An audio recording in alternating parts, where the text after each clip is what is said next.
Hello. So this is a new thing for me. I'm going to try it out. I'll probably make mistakes. Um, and I probably, if I do write out my words, it might take some time for me to do that.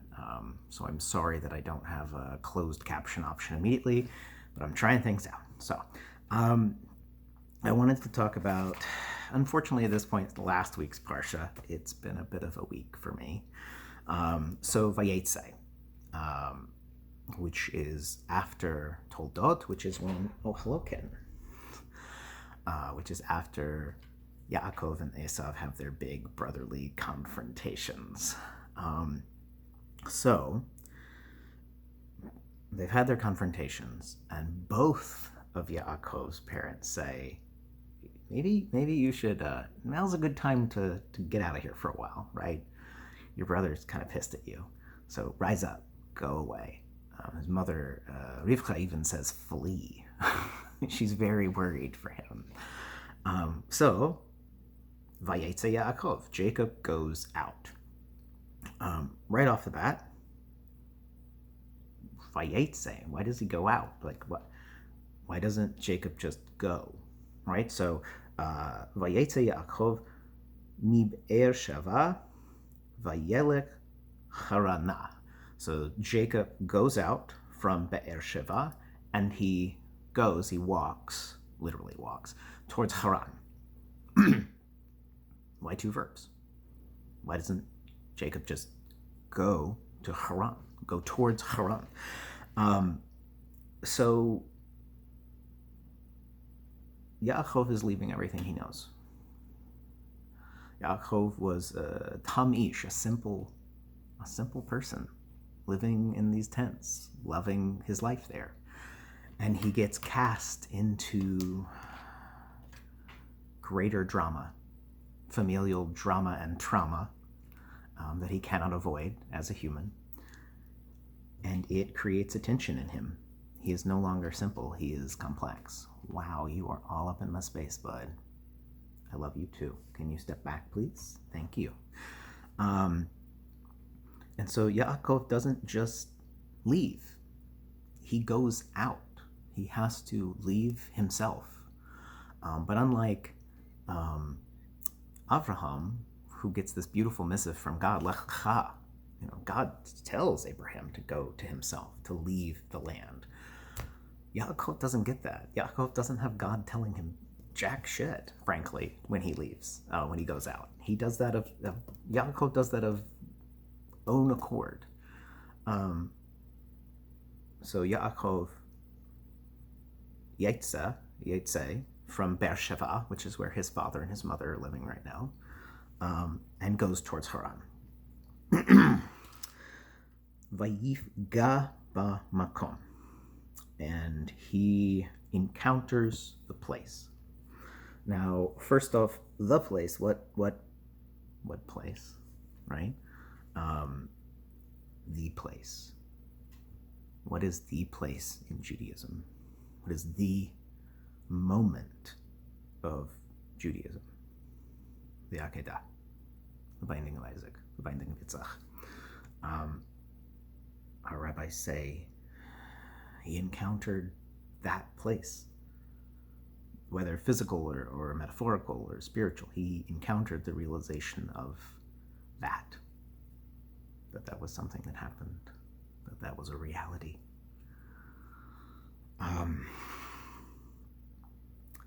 He encountered that. And so vayifga, the verb there, is a very a strong verb.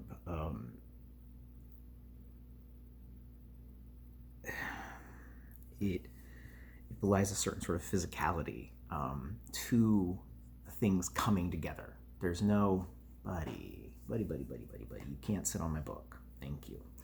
There's no, here, I'll give you these to sit on. Look at that. You can sit on that. Yeah, there you go.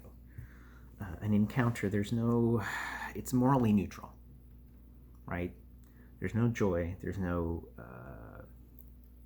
fear yet. The encounter is just two things coming together. We don't know how they're going to react. It's an encounter. He encountered the place. And kind of, it suddenly hit him that this was a part of his topography, of his life, of his family's life. Vayalen Sham ki va hashemesh, and he spent the night there is how it's often translated. It has a feeling of like when you read Torah or like Bible translations, and it says he tarried there, she tarried there, right? That's this verb usually, tarried. There's a sense of like loitering. You got stuck. Yaakov gets stuck in this place. He can't move past it. He's stuck here now in this realization of what's happened. In fact, he's so stuck that he has to spend the night there. He's so stuck that the sun sets just suddenly, right? Like even Rashi says, why does it say that the sun set this way? Normally it says it this way, and in this way it just says, for it was gone, the sun. What does that mean? All of a sudden the sun's gone? I mean, you could say it's some kind of divine thing, and you could also say Yaakov is so focused on the realization of this, that this encounter, that he just loses track of time. Or both. The thing can be two things. So the sun is just gone now. The sun went. And Vayikach me'avnei hamakom.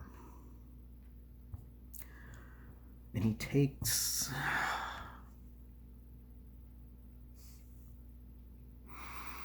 And he takes from the stones of the place. And so what I find fascinating here is that Rashi doesn't make the connection. Rashi just said, Ba'makom, he encountered the place, means the place, the Akedah. And yet here we have, he took from the stones of Hamakom, the place. And he... Vayasem Ashotav, and he put them around his head. He placed them around his head. Now, literally, they say this is like a protection for his head, so when he sleeps, some of the rabbis say that there's 12 stones for the 12 tribes of Israel, or maybe the 12 months, blah, blah, blah. And all of that's fine and interesting. What I find fascinating is that nobody says, he's literally taking from the stones of the site of his father's near death as a when in the power of, he wasn't a child, or was, I mean, again, myths and symbology. But he literally takes altar stones, right? In the most simple and terrifying meaning of this text, he takes the altar stones and he puts them around him, to perceive them. How can I make meaning out of this horrible moment in my life, the life of my family, the life of my country, etc., etc.? How can I find internal rectification, tikkun, in this brokenness? And so he places all the stones out in front of him. And then he lays down in it because it's too much. It's too much for a human to conceive, right? It's so much. So he places them around his head.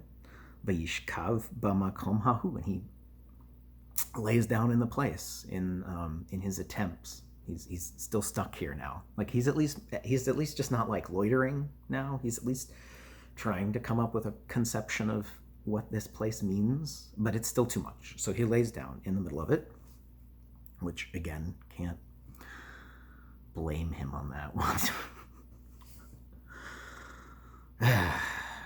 V'yachalom v'hineh Sulam, and he dreams,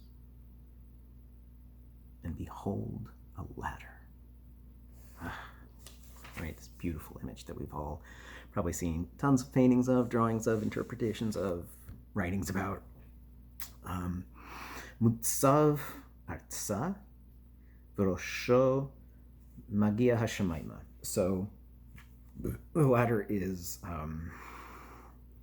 set towards the earth, and its head, miaga shemaima, it reaches towards the heavens. So, I mean, what is the ladder, right? What is a ladder? I mean, a ladder is a thing that gets you from a lower point to a higher point, or a higher point to a lower point. It's a very focused path, right? But it is something that gives you access to a place you didn't have access to before. So he dreams, and behold, a ladder, right, with its set towards the earth and its head towards the heavens. Its head, the verb there, magia, is actually from Naga, which is, there's a sort of, buddy, don't get caught on me, thank you. There's a sort of causal nature to it almost, like its head causes it to touch the heavens. So, like, is this ladder also Yaakov, right? Is this ladder a human with its set towards the earth and its head pushing towards the heavens? And Hineh malachei Elohim olim v'yordim. So, and angels of God rising and descending. So, what are these angels? There are some midrashim that say the angels are, in some ways, like Yaakov's thoughts, right? Like they're messengers of God. Like, and when they're rising, they're bringing compliments, and when they're descending, they're bringing negative things about Yaakov. And in some ways, we can also read that as our own consciousness, or Yaakov's consciousness, right? Like, he's done a lot of harm. He's in a place of fear. He's not safe because of things that he's done. And yet he's also the hero of his own story. How do you reconcile these things within yourself? And so the angels are going up and down.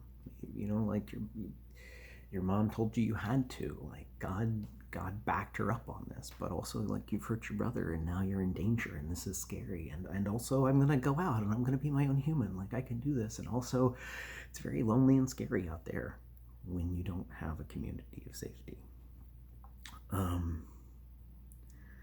So these angels are going up and down. Some say that the angels are the angels of the land, of the promise, that they're the border. So Yaakov does what Yitzchak cannot do.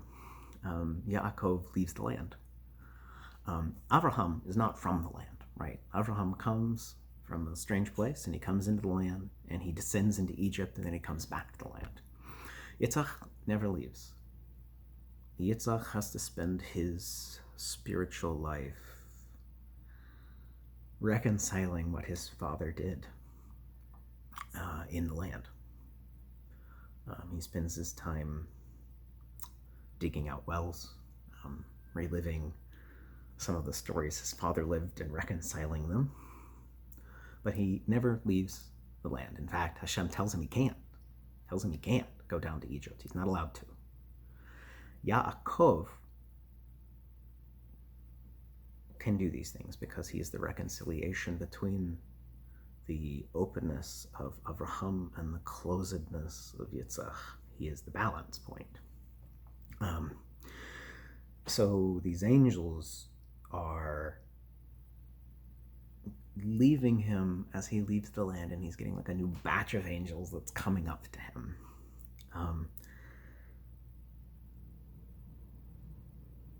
also, I mean, this is a ladder, right? It is like a narrow point, a ray of divine light, lightning, set lightning at this point in time, the Akedah. And it creates a focus point, but also Yaakov can't access that, right? One, he doesn't have children, so he can't understand that. And two, his father would never do such a thing. Yitzchak would never do such a thing, and so he can't conceive of that either. This divine access point is not accessible to him. As large and looming and as it stands as a golden ladder, he can't access it. And its top reaches heavenwards, but what's at the top? You can't even see it. It's so far up there. It's so far up there. Like, you can just see up, but you don't know what's up at the top. There's just a realization of up. So our rabbis say, what's with the ladder? Right? Like, I've spent all this time talking about the symbology of the ladder, what the ladder could mean, what do ladders do, and our rabbis just cut all of that out. They just go, what's with the ladder? Because Yaakov never uses the thing.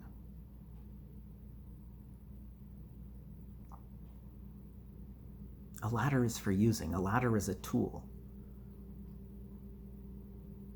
There's a golden ladder going up to the heavens, and Yaakov doesn't use it? What? Why would you not climb the ladder up to heavens, Yaakov? What the hell? So the rabbis say, what's with the ladder? Why do we record the ladder if he doesn't use the ladder? And it is so that we know he rejects the ladder. He rejects it. The ladder appears for Yaakov to say, no, I don't want to access God that way. I don't want God to be a ladder infinitely climbing.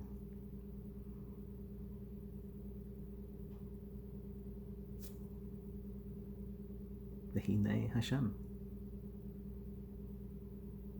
Behold Hashem. Nitzav alav, standing upon him, over him, above him. As soon as Yaakov rejects the ladder, the theology of the ladder, Hashem is there, just there, right there. How amazing to say, I saw a golden ladder going to heaven, and I said, no, that is not the way to God. And then you see God.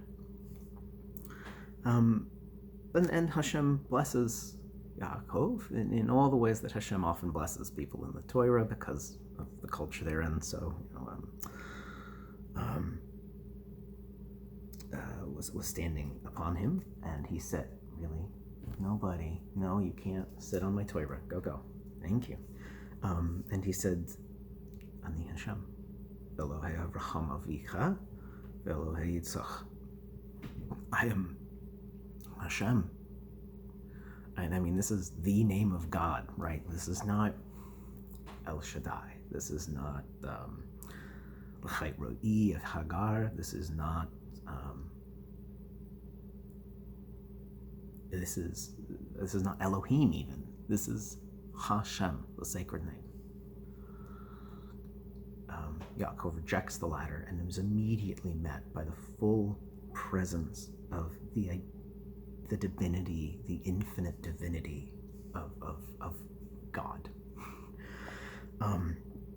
So I am Hashem. I am the God of Abraham, your father, which, why is Abraham his father and not Yitzchak, who is his biological father?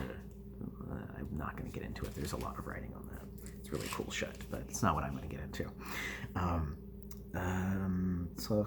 Haaretz asher ata shokev alai. Okay, so the land which you are lying upon it, to you I will give it, and to your seed, your descendants, your whatever we want to call that. I'm not a big fan of Lador Vador being a physical, biological thing, which no one will be surprised at because I have no children and I'm never having children. So why would I want a biological Lador Vador? I don't. To the seeds you plant. And your seeds will be as the dust of the earth springing forth toward the sea, so westward, eastward, towards the north and southward.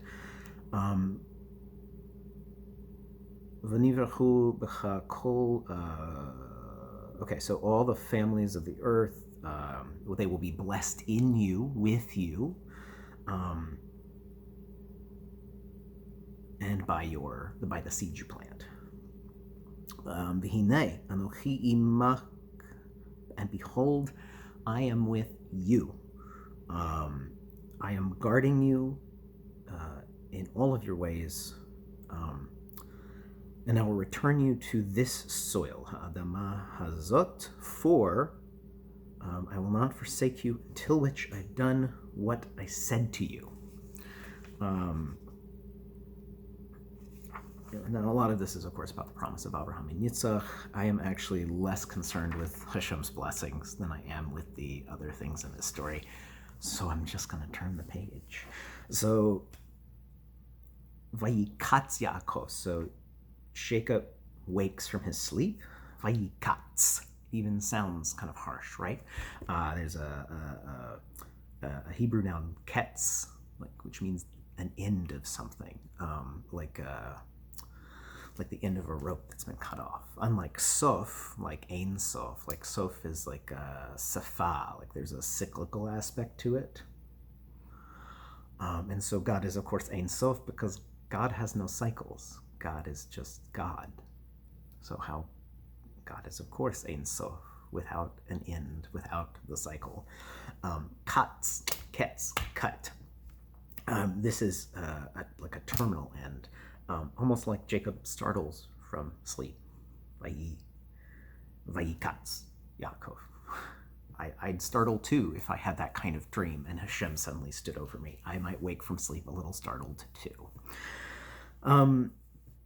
So Vayikatz Yaakov Mishnato, from his sleep. Vayomer, and he says the classic lines. Akein yesh Hashem b'makom hazeh. Anoki lo yadati. Surely there is Hashem in this place, and I did not know it. I did not know.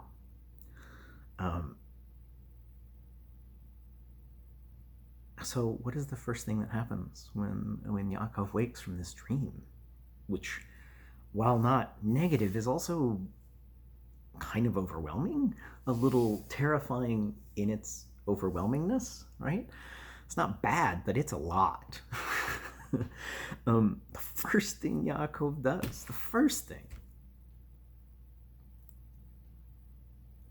surely God is in this place and I did not know it. Surely God is also in this place, the place. If God is an infinite being in all places, in all times, then God is also in these places. It is one of the difficulties of not being a dualist, Gnostic religion. If God is the God of everything, God creates evil, right? Like, chas v'shalom, like, God forbid I say such a thing, but God was also in this place. This place of terror and hurt that Yaakov is stuck at and trying to reconcile. Trying to figure out why his parents made him do the things he did. Why his mother turned him that way against his brother. Why his father loved his brother more. How do you reconcile these things with a true sense of yourself? So he awakes and he goes, Hashem is even in this place, surely, amazingly. And then Fayira, and he becomes frightened. He awakens in such joy at this realization, and then terror. How can you find God also here, in this place of pain and hurt? How to do that is scary. It's terrifying. Vayira, and he becomes frightened. Vayomer, and he says, Ma nora hamakom hazeh, in ze ki im beit Elohim, v'zeh she'ar hashamayim. How nora, how awesome, how full of awe is this place, the place. And also God is also called the place, because God is the place of the world. How awesome is this place and also the place. Go on, bud. This is none other than Beit Elohim, the house of God, and this Sha'ar Hashamayim, the gate of heaven. Vayeshkem Yaakov baboker vayikach et ha'even. So he wakes up, he rises in the morning, and he takes the stone. The stone. Which stone? He had like stones around his head, right? So, okay, maybe Torah will tell us more. Et ha'even, the stone, asher sham mera'ashotav, which was around his head. How did multiple stones that were around his head turn into one stone, right?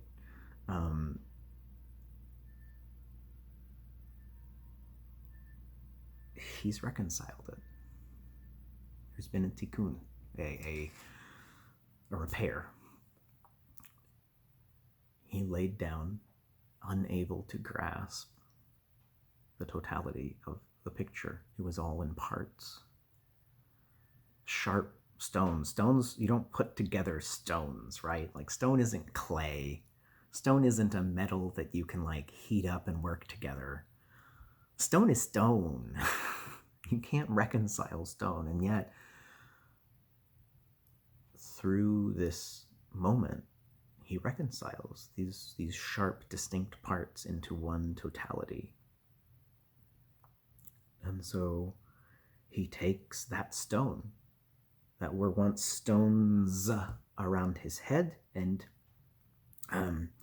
v'yasim ota matzeva, and he sets it as a pillar. He sets it up right as something that is set. Matzav, like the ladder was set towards the earth. The pillar is something that's set. Vayitzok shemen al rosha, and he poured oil on its head, basically consecrating this site, this tikkun he's had, this rectification of these traumas and the understanding of his parents and his parents' trauma, and how his life fits into it, and how he's reconciled God in it. Vayikra et Shem hamakom hahu, and he called the name of the place, that place, Beit El, house of El, house of God. V'ulam luz Shem ha'ir l'rishona. So, but the name of the place first was Luz.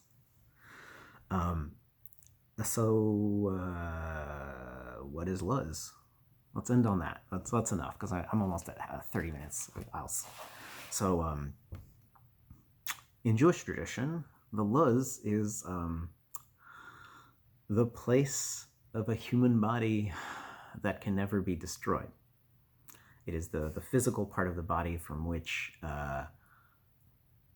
regeneration happens, right? I mean, this is, again, symbolic mythical language. I don't actually believe there's like a bone the size of a barley grain inside of my body that can never be stomped on or destroyed. Like, I don't actually think that's a real thing, but the symbolic nature of it, that there is a bone in my body that can never be destroyed physically, and from which my presence can be resurrected, and if there is a world to come, and should I so be merit to inhabit it. The Luz bone is the atlas bone, the bone here at the base of your skull, your first vertebra. Now, there are some that also say it's the sacral, the tail, and we can talk about the sacredness of those bones in different ancient cultures. But I'm going to stick with the Luz bone as the atlas, which is the more common interpretation. It is the space between your head and your body. It is, in fact, in Judaism, the house of God. To be a full Jew is to live in the complexity of being a holy animal.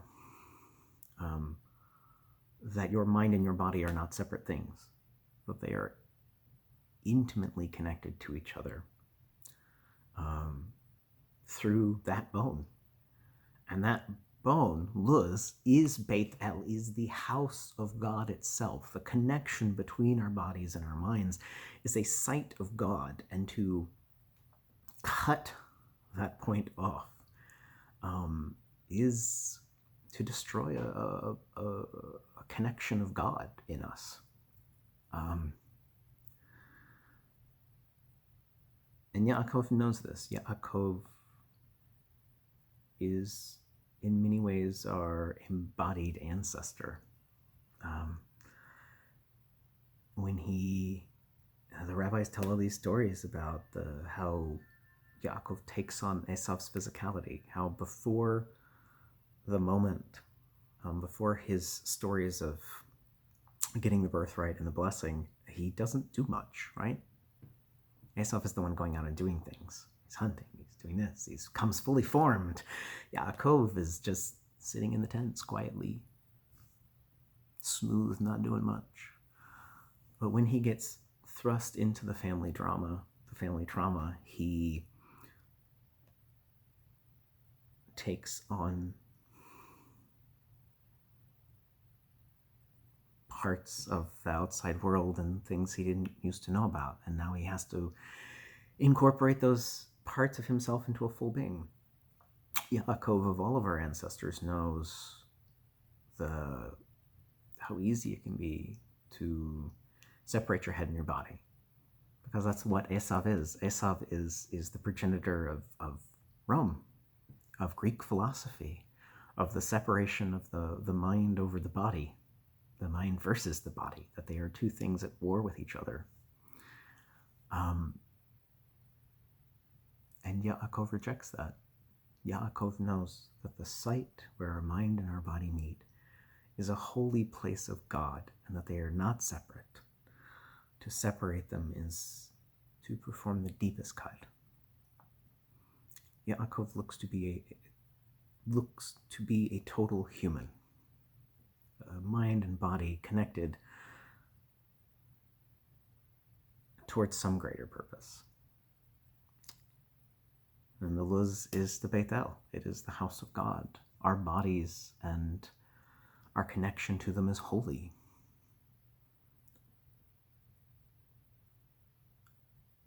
I'll go ahead and end there. I'm going too long in the tooth. There is a midrash. I forgot to bring it over here. I'll find it for y'all later. There is a midrash specifically of the rabbis saying that Yaakov broke binaries with God, that night was night and day was day, until the sun sets. And they read it as, and he basically changed the nature of the sunset. That he broke the boundary of how the sun works, the binary of how the sun works. It's in Kohelet Rabbah, but I'll find that for y'all later, because it's almost 35 minutes and my cat's driving me crazy. I love you all. I'll talk to you later.